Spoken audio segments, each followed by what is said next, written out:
teman-teman semua, di sini saya akan menjelaskan materi tentang ENSO.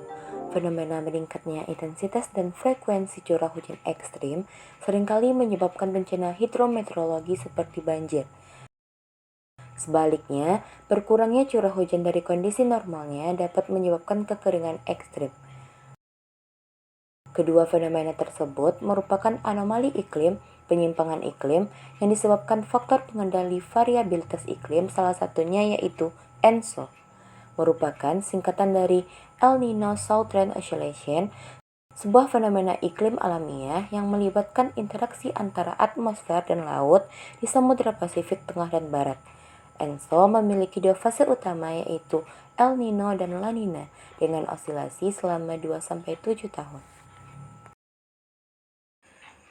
Hai, selama hidup di Indonesia, kalian pasti pernah mendengar fenomena alam yang disebut dengan El Niño dan La Niña. Secara sekilas, El Niño erat kaitannya dengan cuaca yang sangat panas, kekeringan dan kebakaran hutan. Sementara La Niña erat kaitannya dengan hujan lebat dan angin kencang, serta bencana tanah longsor dan banjir bandang. Tapi, apa proses terbentuknya fenomena El Niño dan La Niña, dan kenapa kedua fenomena ini selalu datang bergantian satu sama lain? Yuk simak jawabannya. Di wilayah ekuatorial atau di area sepanjang khatulistiwa bumi, terdapat sebuah pola aliran angin yang bergerak mengelilingi bumi dari arah timur ke arah barat. Arus angin yang kenal juga dengan sebutan angin pasat atau trend winds. Ini tidak hanya mengelilingi bumi dan mengirim angin sepoi-sepoi ke daratan, tapi angin pasat juga menjadi salah satu penggerak air laut di sebelah timur Indonesia. Ada Samudra Pasifik yang lebarnya lebih dari 13.000 km. Wilayah Pasifik yang sangat luas memungkinkan air laut dalam jumlah yang sangat besar terpapar sinar matahari dan berubah menjadi air hangat.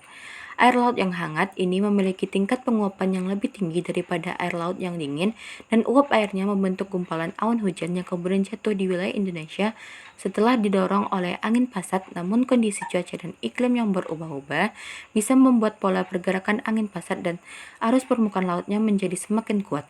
Akibatnya, ada lebih banyak air laut hangat yang berpindah ke wilayah Indonesia. Hal ini kemudian memicu peningkatan curah hujan yang bisa bertahan selama beberapa bulan dan juga bisa menyebabkan terjadinya berbagai bencana alam seperti tanah longsor serta banjir bandang. Fenomena inilah yang kita sebut dengan La Niña. Sementara itu, fluktuasi cuaca dan iklim yang memicu La Niña pada saat tertentu juga bisa berbalik secara drastis. Siklus angin pasat yang biasanya bisa menggerakkan air laut ke arah barat menjadi lebih lemah, dan di waktu tertentu anginnya bisa berbalik arah. Kondisi ini menyebabkan air laut hangat bergerak ke arah timur menuju benua Amerika. Karena air laut hangat yang ada di permukaan bergerak ke arah timur, air laut dingin dari kedalaman Pasifik akan bergerak naik menggantikan posisi air hangat yang sudah bergerak menuju benua Amerika. Akibatnya, suhu permukaan laut di Indonesia menjadi lebih dingin, dan karena air laut yang dingin lebih sulit menguap, maka Indonesia akan mengalami kekurangan awan hujan. Kondisi inilah yang kemudian disebut sebagai El Niño. Berkurangnya awan hujan akan membuat cuaca menjadi lebih terik dan berujung pada bencana kekeringan. Di berbagai tempat selain itu, berkurangnya curah hujan juga akan membuat fenomena kebakaran hutan lebih mudah terjadi dan susah untuk dikontrol. Nah, sekarang kalian udah tahu kan proses terbentuknya El Niño dan La Niña. Berhubung siklus El Niño dan La Niña ini bisa terjadi dalam interval 3-7 tahun sekali, dan efeknya sangat dipengaruhi oleh kondisi alam. Jadinya kita harus terus waspada dan harus terus-menerus berusaha untuk menjaga keseimbangan alam kita.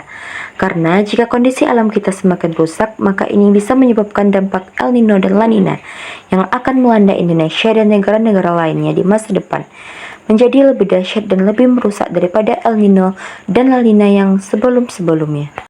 Dampak El Niño bagi negara kita yaitu kekeringan atau curah hujan rendah, sedangkan La Niña menyebabkan hujan deras di negara kita dan India, bahkan Australia bisa mengalami banjir besar saat fenomena La Niña terjadi di dunia. Nah, itulah dampak El Niño dan La Niña di berbagai negara di dunia dan juga di Indonesia.